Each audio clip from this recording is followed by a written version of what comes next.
ಎಲ್ಲರಿಗೂ ನಮಸ್ಕಾರ. ಕನ್ನಡ ಕಬ್ಬಿಗರ ಕಾವ್ಯ ಕೇಳ ವಿಶಿಷ್ಟ ಕಾರ್ಯಕ್ರಮ. ಮಹಾಭಾರತದ ಯುದ್ಧದ ಸಂದರ್ಭ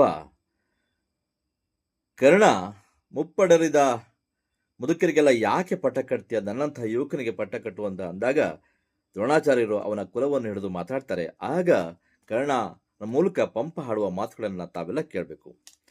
ಕುಲಮನೆ ಮುನ್ನ ಮುಗ್ಗಡಿಪೆರೆಂಗಳ ನಿಮ್ಮ ಕುಲಂಗಳ್ ಆಂತು ಮಾರ್ವಲವನಟ್ಟಿ ತಿಂಬುವೆ.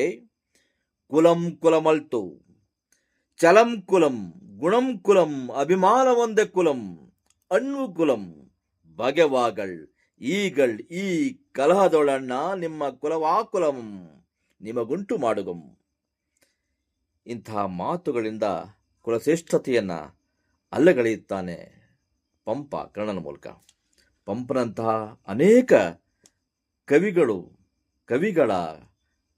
ಕಬ್ಬಿಗರ ಕಾವ್ಯ ಇವತ್ತಿನ ಜಂಜಿ ಕಾಲಮಾನದ ಯುವಕ ಯುವತಿಯರಿಗೆ ತಲುಪಿಸ್ಬೇಕು ಅನ್ನುವಂಥ ಮಹದಾಶಯವನ್ನು ಇಟ್ಕೊಂಡು ನಾನು ಮತ್ತೆ ಕಾವ್ಯವನ್ನು ಓದಕ್ಕೆ ಬಂದಿದ್ದೇನೆ.